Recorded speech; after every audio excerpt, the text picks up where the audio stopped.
नमस्कार दोस्तों, stock market studies में फिर से एक बार आपको बहुत-बहुत दिल से स्वागत करता हूँ। तो आज मैं एक आपके सामने एक ऐसी कंपनी के बारे में डिस्कशन करूँगा, जिसका अपकमिंग कुछ ईयर्स में हाई ग्रोथ होने का चांसेस है।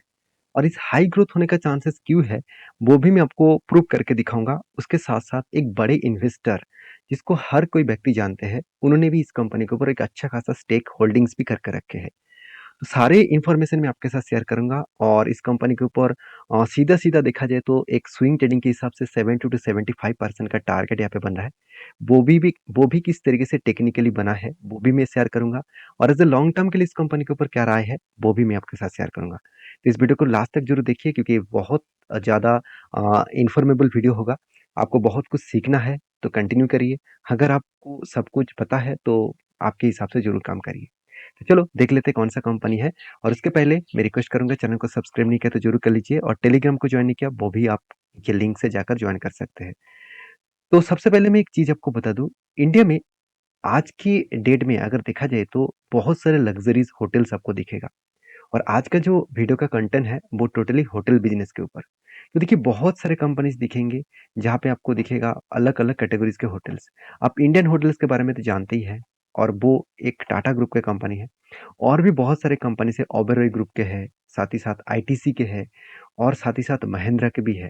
तो आज इसी से जुड़े हुए एक कंपनीज के बारे में बात करूं जिसका महिंद्रा ग्रुप के ही कंपनी बोल सकते हैं और जिसका नाम है क्लाब महिंद्रा होल्डिंग्स लिमिटेड।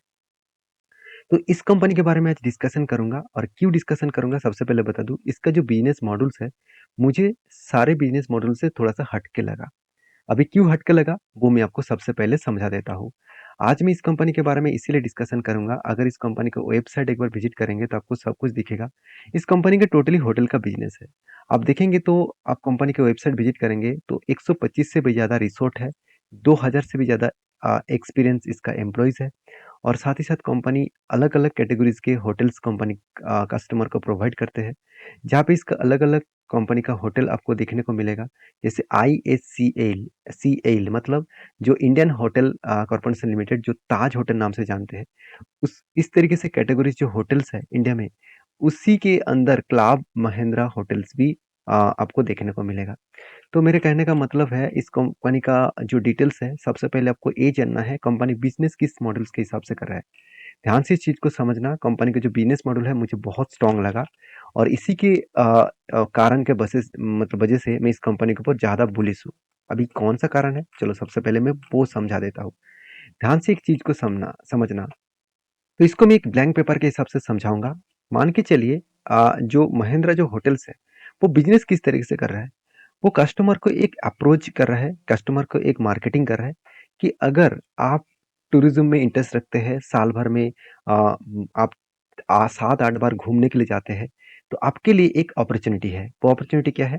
अगर आप मेरे मतलब क्लब मेंबर के आप प्रीमियम सब्सक्रिप्शन ले लें, अगर आप एक ईयरली पैकेज ले लें, तो आपको बार-बार चार्जेस देने का ज़रूरत नहीं पड़ेगा। आप किसी भी मेरे इंडिया में जहाँ-जहाँ पे होटल्स है, उस किसी भी होटल्स में जाकर रुक सकते हैं।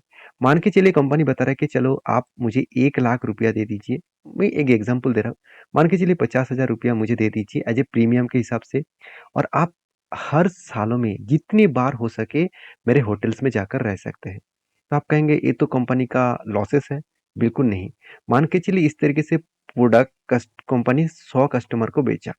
तो 100 में से मान ही लेता हूँ कि 20% कस्टमर वो इस तरीके से फ़ायदे को वो कंटिन्यूअसली उठा पाएँगे क्योंकि उसका अलग-अलग जगह पे स्टेट में मीटिंग्स है और अलग-अलग जगह पे उसको जाना पड़ता है, तो बार-बार वो इस होटल के अंदर रहेंगे। और बाकी जो लोग हैं वो साल भर में 1 से 2 बार ही जा पाएँगे, उससे ज़्यादा नहीं जा पाएँगे क्योंकि उसका काम है, उसका बिज़नेस है, उसका जॉब है, सब कुछ मेंटेनेंस करने के बाद उसको जाने का ज़रूरत नहीं पड़ेगा। तो वो भी इस तरीके से पैकेज को ले लेते हैं क्योंकि उसको लगता है कि हाँ, चलो सस्ते में मिल रहा है, अगर मैं एक-एक करके बाहर जाऊँ तो मुझे ज़्यादा पैसा देना पड़ेगा। तो इसीलिए इस तरीके से प्रीमियम चार्जेस कंपनी पहले कर लेते हैं। ये तो प्लस पॉइंट कंपनी का है ही।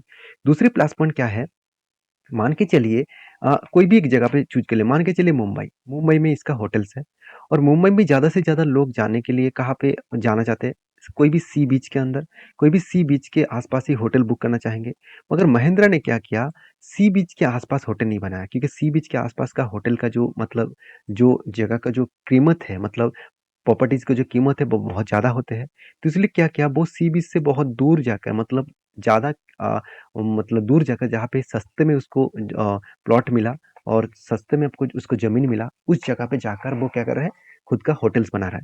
क्यों? क्योंकि उसको पता है पहले तो मैंने कस्टमर से पैसा लेके रखा, अगर उसको जहाँ पे मैं रखूँगा वो वहीं पे रखेंगे। तो ये कंपनी के लिए भी एक प्लस पॉइंट है। तो इसके लिए कंपनी खर्चे को अलग लेवल से मेंटेन्स कर रहे हैं। तो इस बिज़नेस मॉडल के हिसाब से महिंद्रा होटल चलते हैं। तो मेरे हिसाब से इस जो बिज़नेस मॉडल से मुझे बहुत स्ट्रॉन्ग लगता है। अभी कंपनी का परफॉर्मेंस के बारे में आपको जानना है। चलो सबसे पहले वो दिखा देता हूँ। देखिए कंपनी का अलग-अलग जगह पे कंपनी का बिज़नेस देखने को मिलेगा। अलग-अलग स्टेट में देखने देखने को मिलेगा। जैसे मध्य प्रदेश, केरला, कर्नाटका, हिमाचल प्रदेश, तमिलनाडु, उसके साथ-साथ गोवा में भी इसका होटल्स दिखेगा। तो गोवा में बहुत सारे हैं, उत्तराखंड में है, केरला, मध्य प्रदेश में है। तो इस तरीके से अलग-अलग जगह पे है। तो कंपनी का जो बिज़नेस है, देखिए जो चीज़ मैं आपको समझा रहा था वो आप देख सकते हैं कि मेंबर बेस। तो कंपनी मेंबर बेस में किस तरीके से कंटिन्यूअसली प्रॉफिट कमा रहा है, किस तरीके से रेवेन्यू जनरेट कर रहा है वो देख लीजिए। मेंबर एडिशनल के हिसाब से कंपनी 4,600 करोड़ के आसपास company year of year basis 23% के आसपास ग्रोथ किया। तो सोचिए जब कोई कंपनी अलग से पहले से आपको पैसा लेकर रखे है और उस पैसे को वो इन्वेस्टमेंट भी कर सकते हैं, खुद के बिजनेस के ऊपर भी लगा सकते हैं, अलग होटल बनाने के लिए भी वो पैसे का लोन ना लेकर भी उस पैसे को रीयूज कर सकते हैं। तो एक अलग जैसे बिजनेस मॉडल कंपनी यूज करते हैं, मुझे जो सबसे बेस्ट लगा। कंपनी का टोटल मेंबर बेस कितना है? करीबन 2,86,000 के आसपास। सोचिए इतना कस्टमर उसका मेंबरशिप लेकर रखा है। तो सोचिए कितना बड़ा कंपनी बिजनेस कर रहा है। कंपनी का रिसोर्ट कितना है? 90% जो ऑक्यूपेंसीज है उसके ऊपर चल रहा है और कंपनी का हाईएस्ट जो एवर है 92 करोड़ के आसपास है। तो कंपनी का जो बेस्ट मुझे परफॉर्मेंस लगा, कंपनी मेंबरशिप जो बेचा है, सेल्स जो किया है, उसका वैल्यूएशन कितना है? 177 करोड़, ऑलमोस्ट 21% के हिसाब से ग्रोथ हुआ। और कंपनी का एवरेज यूनिट जो रियलाइजेशंस है उसके ऊपर देखें 3.8 लाख के आसपास। तो ये सारे पॉइंट्स कंपनी के फ्लेवर में ही देखने को मिला है। कंपनी का मेंबर एडिशनल के हिसाब से 2023 के क्वार्टर के वन के रिजल्ट के हिसाब से देखा है तो कंपनी अच्छा खासा ग्रोथ किया। जो 3,800 के आसपास था वो बढ़ के हो चुके हैं 4,600 के आसपास। तो मेंबर टू रूम रेशियो के बारे में बात करूँ जो 58 था वो 57 के आसपास है। तो कंपनी का हर तरीके से हर जगह पे कंपनी के ऊपर पॉजिटिवली देखने को मिले। कंपनी हर स्टेटों में फैला के रखा है। हर स्टेट में देखेंगे तो कंपनी ज़्यादा से ज़्यादा मुंबई, गोवा, साथ ही साथ तमिलनाडु, कर्नाटका, केरला और साथ ही साथ उत्तराखंड, झारखंड, उत्तराखंड और उसके बाद यूपी, लद्दाख, इस तरीके से जगह पे श्रीनगर, इस तरीके से जगह पे प्रेजेंस देखने को मिलेगा। कंपनी ये भी बता रहा है कि मतलब बोट हाउसिंग कहाँ-कहाँ पे बना के रखा। दोनों जगह पे कंपनी बोट हाउसिंग बना के रखे। एक है वेस्ट बंगाल में और दूसरा आप देखेंगे तो श्रीनगर में। तो जहाँ पे बोट हाउसिंग बना के रखे हैं। तो एक्स्ट्रा फैसिलिटी यहाँ से ही कंपनी को मिल जाते हैं। कंपनी अंडमान निकोबार द्वीप द्वीप को भी नहीं छोड़ा। तो अंडमान निकोबार जो आइसलैंड है, उसके ऊपर भी कंपनी होटल्स बना के रखे हैं। तो तो कंपनी का करंट जो मेंबर है कितना मेंबर है 2.9 लैक्स के आसपास। कंपनी 2000 से भी जो करंट एक्सपीरियंस मतलब कंपनी के अलग-अलग जगह पे कंपनी का रेस्टोरेंट बना के रखा, होटल्स बना के रखा। कंपनी का टोंग स्ट्रॉन्ग जो फ्रीज है वो आप देखें तो कंपनी के कुछ स्ट्रेंथ है जैसे कंपनी डेट फ्री कंपनी है। कंपनी का 100 से भी ज़्यादा जो रिसोर्ट है और वो भी इंडिया में सिर्फ नहीं ग्लोबली मार्केट में 4,000 से भी ज़्यादा कंपनी पार्टनर्स और होटल्स बना के रखे हैं। तो कंपनी का हाई स्टेबिलिटी स्ट्रेंथ यहाँ पे देखने को मिले। तो कंपनी के फिगर हिसाब के आप देखेंगे तो कंपनी का टोटल 5,000 से भी ज़्यादा रूम्स है और 102 से भी ज़्यादा रिसोर्ट है और 33 कंपनी का प्रॉपर्टीज अलग-अलग जगह पे कंपनी लेके रखा है और उसमें से कंपनी का होटल एंड स्पा भी इंक्लूडिंग है। उसके साथ कंपनी का होटल एक्सचेंज के बारे में बात करें तो 400 से भी ज़्यादा कंपनी का पार्टनर होटल्स भी बना के रखे हैं और आरसीआई 4,300 से भी ज़्यादा रिसोर्ट बना के रखे हैं। तो ऑल ओवर कंपनी का जो नेटवर्क है वो बहुत स्ट्रांग है मेरे हिसाब से और सिर्फ इंडिया में नहीं वर्ल्ड की देखिए जैसे यूनाइटेड स्टेट में भी 2 जगह पे कंपनी का रिसोर्ट है और उसके साथ मतलब इंटरनेशनल लेवल्स में कंपनी का बिज़नेस चल रहा है, इंटरनेशनल रिसोर्ट भी है। उसके साथ-साथ आप देखेंगे तो कंपनी का हॉलिडे जो क्लब रिसोर्ट है, वो स्पेन में है, स्वीडन, फ़िनलैंड में है। उसके साथ-साथ देखिए अबू धाबी, दुबई उसके साथ नेपाल में भी है, भूटान, श्रीलंका, मलेशिया अ, उम मालदीव्स, सिंगापुर, इंडोनेशिया, साथ ही साथ कंबोडिया, वियतनाम, थाईलैंड, इस अलग-अलग जगह पे कंपनी खुद का प्रेजेंस बना के रखा है। तो सोचिए कंपनी में कितना स्ट्रेंथ है और इसीलिए शायद विजय केडिया जी ने इस कंपनी के ऊपर अच्छा खासा निवेश करके रखे हैं। मैं आपको पहले भी बोल चुका हूँ, इनमें इस कंपनी के ऊपर सबसे बड़ा इन्वेस्टमेंट विजय केडिया जी ने भी किया और अगर इनका पोर्टफोलियो के बारे में बात करूँ तो विजय केडिया जी ने इस कंपनी के ऊपर ओवरऑल बात करूँ तो 1% के आसपास होल्डिंग लेकर रखा है।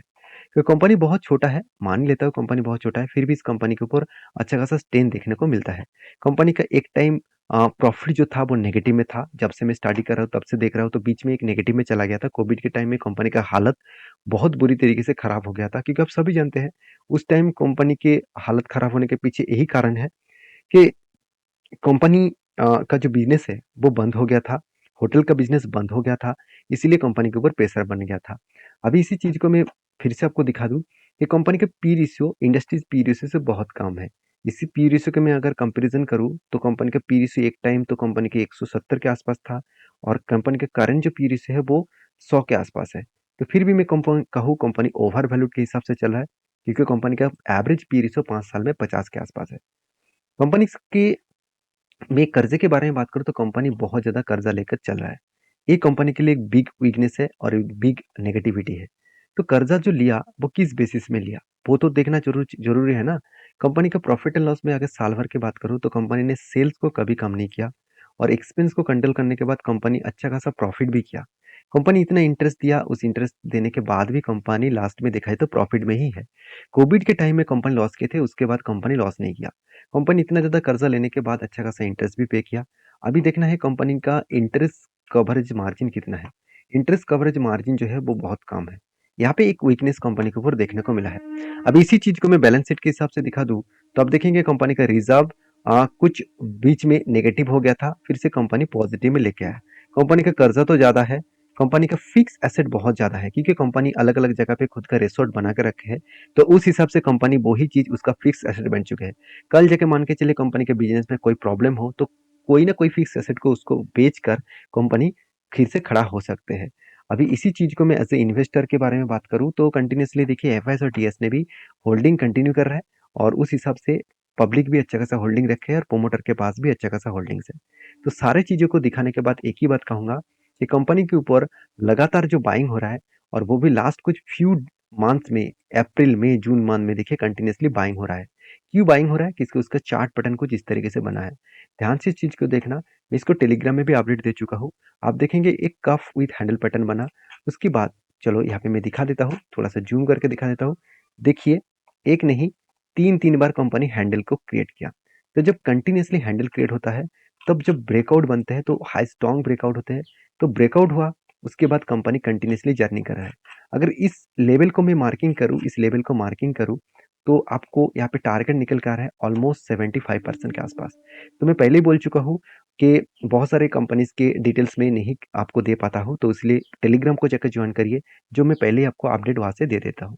तो ये था कंपनी के डिटेल्स, तो मेरे तो इस कंपनी के ऊपर ऑलमोस्ट ट्रेड बन चुके हैं। तो आपका इस कंपनी के ऊपर क्या राय है? और वीडियो अगर अच्छा लगे तो प्लीज़ एक लाइक ज़रूर कर देना और मुझे लगता है इस कंपनी फ्यूचर में एक बड़ा धमाका कर सकते हैं। बाकी आप सारी चीज़ों को समझ चुके हैं, तो प्लीज़ अच्छा लगे तो प्लीज़ एक लाइक ज़रूर करना और दोस्तों के साथ शेयर भी करना क्योंकि इस तरीके से कंटेंट और इन्फॉर्मेशन मैं आपके साथ ज़रूर लेके आऊँगा। मिलते हैं नेक्स्ट वीडियो में, तब तक के लिए अच्छे से रहिए, अपना ख्याल रखिए। धन्यवाद।